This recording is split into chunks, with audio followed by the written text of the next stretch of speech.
Problem solved. Those were the words people remembered hearing. Simple, calm, almost ordinary. But no one realized that those two words marked the end of one of the darkest true crime mysteries in American history.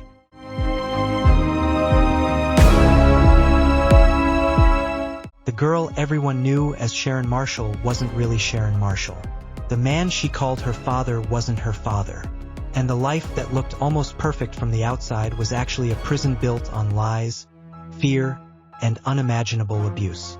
What investigators eventually uncovered would shock even the most experienced detectives.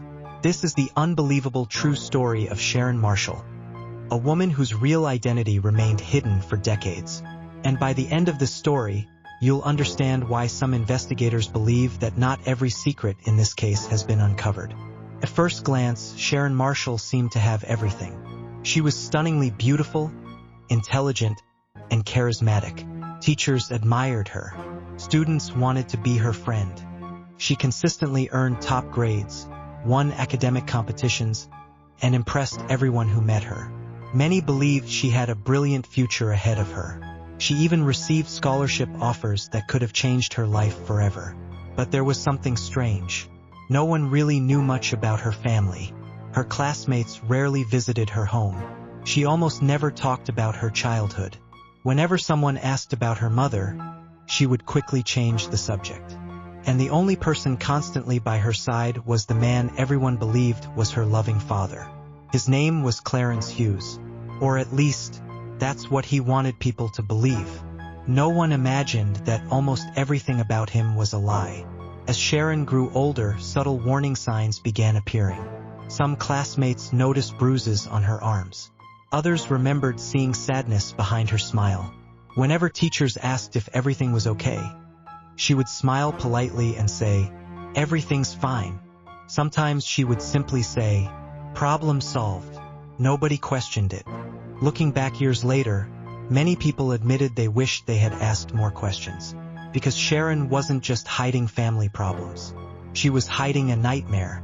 The man calling himself Clarence Hughes had spent years creating fake identities.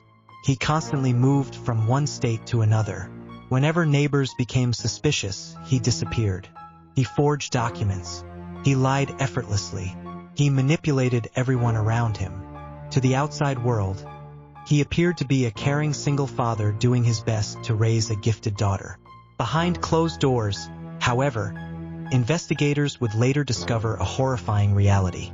Sharon had never chosen this life. She had never even known who she truly was. Years before Sharon entered high school, a little girl had disappeared. She vanished without a trace. Police searched. Her family searched. Missing posters covered neighborhoods. But the child was gone. What nobody realized was that she had been kidnapped by the man pretending to be her father. He raised her under a completely new identity. He changed her name.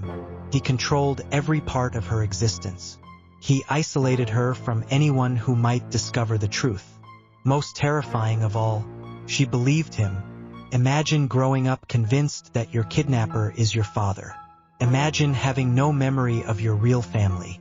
Imagine living every day inside a carefully constructed lie. That was Sharon's reality.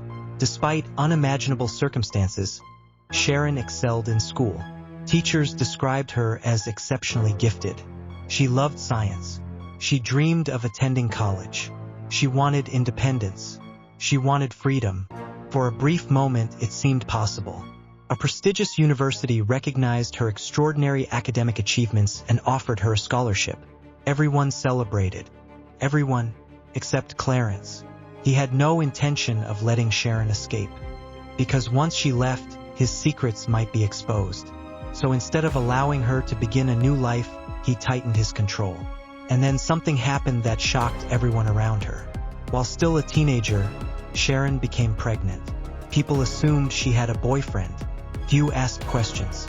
Even fewer questioned the strange behavior of the man controlling every aspect of her life. Years later, investigators reached a horrifying conclusion. The truth was almost too disturbing to comprehend. Life continued under a cloud of fear. Sharon eventually gave birth to a little girl. Friends noticed she seemed exhausted. She still smiled. She still tried to act normal. But the hope that had once shined so brightly in her eyes slowly disappeared. Then, without warning, she vanished. Clarence told everyone she had left. He claimed she wanted a different life. He insisted she didn't want anyone searching for her. People accepted his explanation. After all, why would a father lie about something so serious? Years passed. The case faded. Memories faded. And Sharon seemed destined to become just another missing person. Then came a discovery that changed everything. A woman's body had been found years earlier along an isolated roadside. She had never been identified.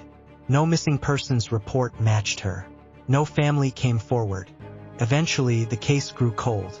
But decades later, advances in DNA technology allowed investigators to revisit old evidence. The unidentified woman finally had a name. Or rather, she had the name everyone thought they knew. She was Sharon Marshall. But even that wasn't true. Investigators soon made an even more shocking discovery. Sharon Marshall wasn't Sharon Marshall at all. Her real name was Suzanne Marie Sevakis. The little girl kidnapped years earlier had finally been found. But only after her death. Detectives immediately turned their attention toward the man who had raised her. His real identity shocked investigators. He wasn't Clarence Hughes. His real name was Franklin Delano Floyd. A career criminal, a master manipulator, a man who had spent decades assuming false identities. His criminal history stretched across multiple states: kidnapping, forgery, robbery, child abuse, fraud, violence, and eventually, murder. Investigators uncovered evidence suggesting that Floyd had abducted Suzanne when she was only a child. He erased her past. He gave her a false identity. He controlled her entire life. And according to investigators, he subjected her to years of horrific abuse before ultimately murdering her. The investigation became one of the most disturbing identity cases in American criminal history. Every new discovery revealed another layer of deception. Former classmates couldn't believe the truth. Teachers blamed themselves for missing warning signs. Neighbors realized they had spent years living next to a monster. Everyone asked the same question: how could someone hide such horrifying crimes for so long? The answer was painfully simple. He appeared ordinary. He smiled. He acted polite. He blended into society. Sometimes the most dangerous predators don't look dangerous at all. They look like everyone else. Franklin Floyd was eventually arrested and convicted for crimes connected to Sharon's death. Investigators also linked him to numerous other offenses committed over several decades. Yet even after his conviction, many mysteries remained. Did he have additional victims? Were there crimes that would never be discovered? Were there families still searching for loved ones connected to him? Some investigators believe the complete truth may never be known.